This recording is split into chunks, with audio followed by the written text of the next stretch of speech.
Cinema കാണാൻ പോയാലോ? ദാ ഈ കിടക്കുന്ന ആൾക്ക് 4 വയസ്സാണ് കേട്ടോ പ്രായം.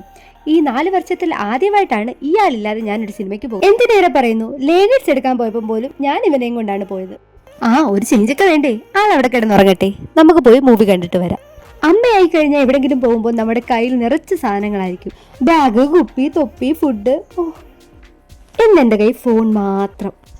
ഇതാ അങ്ങനെ നമ്മൾ തിയേറ്ററിലെത്തി. ഞങ്ങൾ അവിടെ ചെന്നപ്പോഴത്തേക്ക് ചേച്ചിയും ചേട്ടനും ഒക്കെ എപ്പോഴേ വന്നിട്ടുണ്ടായിരുന്നു. ലോക കാണാനാണ് കേട്ടോ നമ്മൾ വന്നത്.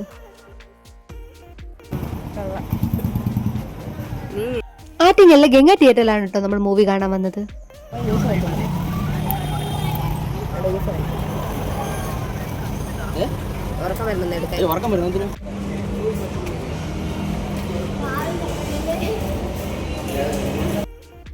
അങ്ങനെ കുറെ നാളുകൾക്ക് ശേഷം മൂവി തുടങ്ങുന്നതിന് മുമ്പ് വരെ നമ്മൾ തിയേറ്ററിലെത്തി.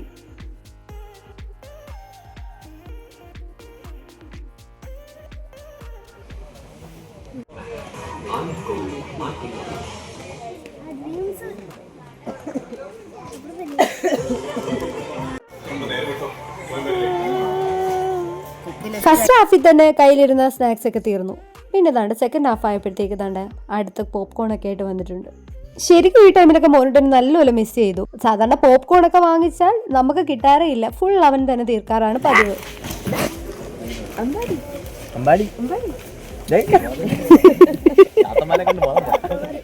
ബോധം പോയി, ചാത്തമാരെ കണ്ട് അമ്മാരുടെ ബോധം പോയിട്ടുണ്ട്. എവിടെ പോകുന്നത്? വളരെ ത്രില്ലിംഗ് കൊണ്ട് മൂവി കാണാനിരുന്ന ആളാണ് കേട്ടോ ഇത്. ഇടയ്ക്ക് വെച്ച് ഉറങ്ങിപ്പോയി. മൂവിനെ പറ്റി പറയുകയാണെങ്കിൽ നല്ല അടിപൊളി മൂവി. സത്യം പറഞ്ഞത് തിയേറ്ററിൽ തന്നെ പോയി കാണണമെന്നൊക്കെ എല്ലാവരും പറഞ്ഞപ്പോൾ ഞാൻ വലിയ കാര്യമൊന്നും നോക്കിയില്ല. ഞാൻ പറഞ്ഞു ഇനിയിപ്പം കുഴപ്പമില്ല, പോയി കാണുകയൊന്നും വേണ്ട, എപ്പോഴെങ്കിലും ഫോണിൽ വരുമ്പോഴോ അല്ലെങ്കിൽ TV വരുമ്പോഴൊക്കെ കാണാമല്ലോ എന്ന്. പക്ഷേ ഇത് തിയേറ്ററിൽ വന്ന് കണ്ടില്ലായിരുന്നെങ്കിൽ വല്ലാത്തൊരു നഷ്ടമായേനെ. കല്യാണി, നെസ്ലിൻ എല്ലാവരും അടിപൊളിയായിട്ട് പെർഫോം ചെയ്തിട്ടുണ്ട്. ഒരു മസ്റ്റ് വാച്ച് മൂവിയാണ്. ഒരുപാട് ഗ്യാപ്പൊന്നും കൂടെ സെക്കൻഡ് പാർട്ടും പെട്ടെന്ന് വരണേന്നാണ് എൻ്റെ പ്രാർത്ഥന. അങ്ങനെ മൂവിയൊക്കെ കണ്ടിറങ്ങി നമ്മൾ നമ്മുടെ വീട്ടിലേക്കും ചേച്ചിയും ചേട്ടനും അവരുടെ വീട്ടിലോട്ടും പോയി. അങ്ങനെ നമ്മൾ വീട്ടിലെത്തി.